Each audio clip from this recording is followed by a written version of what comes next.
David Lochbaum, Fukushima, The Story of a Nuclear Disaster.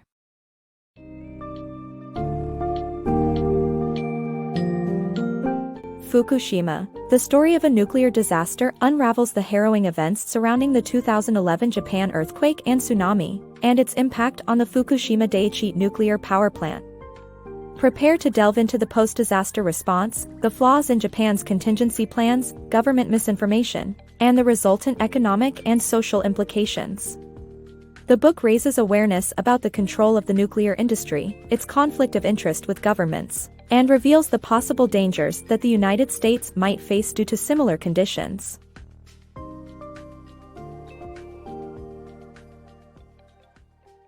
Unraveling Japan's 2011 earthquake. Long ago, the Japanese attributed earthquakes to a mythical giant catfish's movements. Today, advanced science helps explain these natural disasters. The devastating 2011 earthquake in Japan, one of the largest in its history, was caused by a subduction event that released so much energy it shifted the Earth's axis. Japan's sophisticated earthquake warning system, with 1,000 motion sensors, initially estimated the quake at 7.9 on the Richter scale. However, later assessments revised it to an astounding 9.0, making it the largest earthquake detected by Japanese instruments and one of the 5 biggest globally. The resulting tsunami's waves wreaked havoc across vast distances, even breaking off an ice shelf the size of Manhattan in Antarctica. Tragically, over 18,000 lives were claimed in the disaster, now known as Fukushima. Fukushima's catastrophic unpreparedness. In the aftermath of Japan's disastrous earthquake and tsunami, the Fukushima Daiichi nuclear power plant faced an unprecedented crisis. The tsunami breached the plant's defenses, cutting off power needed to cool its nuclear reactors and setting off a ticking clock that could lead to a catastrophic meltdown. Making matters worse, the flooding destroyed the emergency power generator and control room instruments, rendering staff blind to the condition of the reactors. To compound this dire situation, the emergency contingency plan failed to effectively address potential reactor pressure and how to manually open valves to safely remove radioactivity. Communication with authorities was similarly disrupted due to power failure, leaving the nuclear facility isolated in a time of grave danger. Information hurdles in Fukushima crisis. When faced with the devastating tsunami in 2011, the Japanese public struggled to get accurate and reliable information about the nuclear disaster at Fukushima Daiichi. The System for Prediction of Environmental Emergency Dose Information, SPEEDI, was rendered ineffective as the power outage left the plant incapable of providing data. Furthermore, the close relationship between government agencies, the nuclear industry, and traditional Japanese media resulted in information suppression and a lack of confrontation. The government was criticized for withholding essential data, causing delays on action to resolve the critical issues related to the catastrophe. In an effort to prevent public panic, the government avoided using the term meltdown, opting for a vague term, fuel pellet melt, which obscured the extent of the crisis. Japan's nuclear oversight dilemma.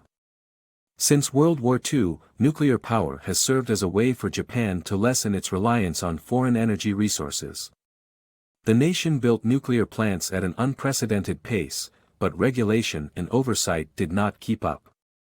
An unfortunate side effect of the close relationship between the nuclear industry and the government is compromised regulation which jeopardizes safety.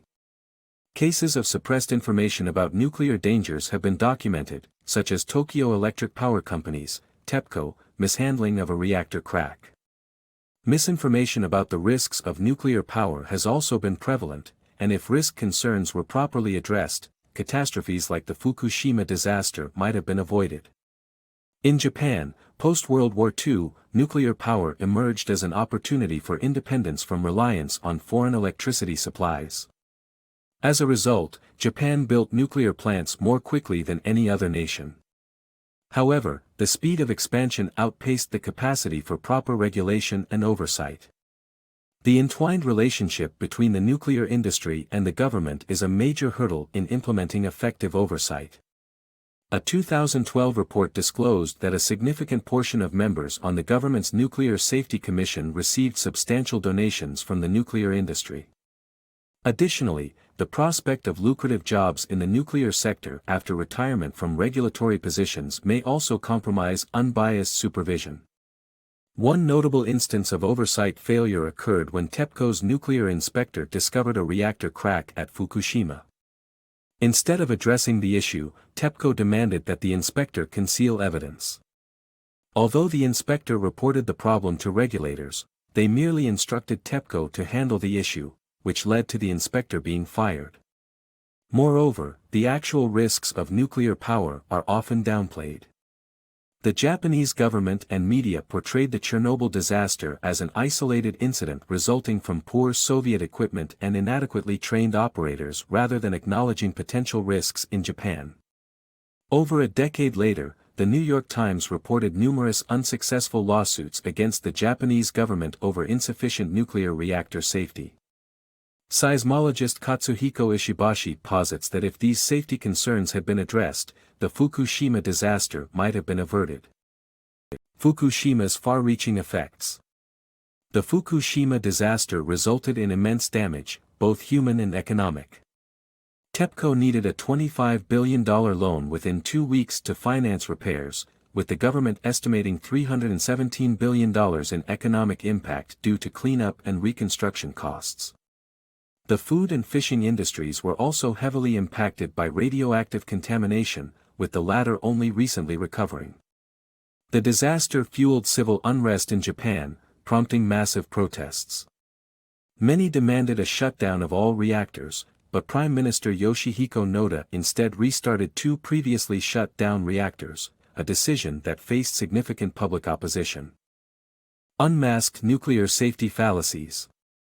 The Fukushima disaster raised concerns about the possibility of a similar catastrophe occurring in the United States.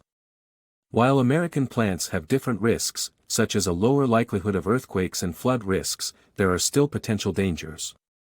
Specifically, several United States reactors are downstream from large dams, making them vulnerable to failure in the event of an earthquake or terrorist attack. The Nuclear Regulatory Commission, NRC, has been aware of this risk but has not taken action, perhaps due to flawed logic and intentionally vague safety standards. As the NRC's mission evolved from ensuring adequate protection to providing reasonable assurance, their responsibility in disaster situations has waned. As nuclear energy carries inherent risks, it is crucial to actively work towards minimizing them.